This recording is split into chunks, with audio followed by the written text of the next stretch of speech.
Would you let your cross go to waste by not growing through that experience?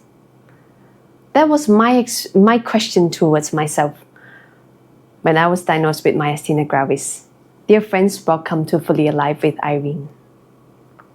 And this kind of question that I asked myself at the crossroad was really like the deciding point.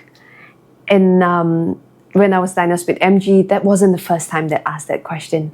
It was almost all through my life after my baptism. When it's a difficult situation, I ask myself, you know what? Do you want to grow or not? Yeah, my little girl has this thing that because I'm teaching her some writing alphabets and stuff, and it was difficult for her. And we encourage her in this way to tell her, it was difficult, but you did it. It wasn't easy, but you did it. And she caught on to that, and that gave her the fuel to keep on moving. And one day she told me, Mama, that wasn't easy, but I did it. I was like, wow, I'm so proud of you. It is so similar with this situation when a significant bad event happened in our lives. Those kind of events, like a diagnosis with a chronic illness, or a death of a family member, or loss of a job, can shape us, It shapes our perception, it shapes our outlook in life, it definitely will shape our attitude as well. The way that we carry ourselves will change. And more often than not, it brings us to a crossroad, like I mentioned, like two directions.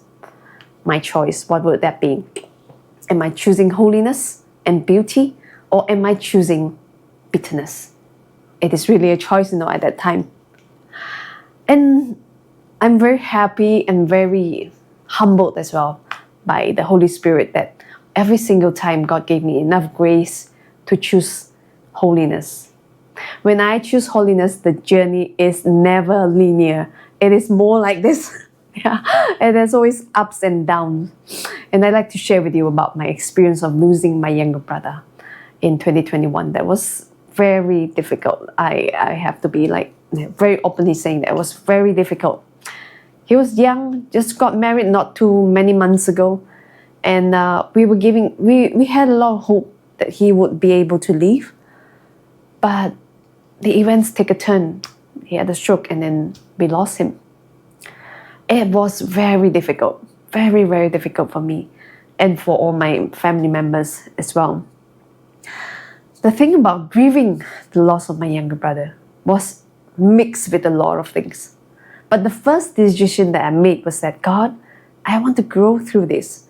I want to grow in holiness when I grieve this loss of my younger brother and this bad event that happened to my life. I want to be conquering this and rising at the other side victorious with you, Lord. So that was the decision that I made from the beginning. The grieving wasn't easy. It was mixed with anger. Yeah, I was angry. Why? The question, why? It was mixed with sadness, regret. You name it, no? There's a lot of emotions that goes ups and downs. But we kept praying for his soul. We kept praying for each other. And because of the goal that I have in mind, that I want to come out in this grieving process, being choosing holiness, seeing things differently, God is so graceful and just so good in showing me what matters most. When faced with the death of a loved ones, relationship become more important.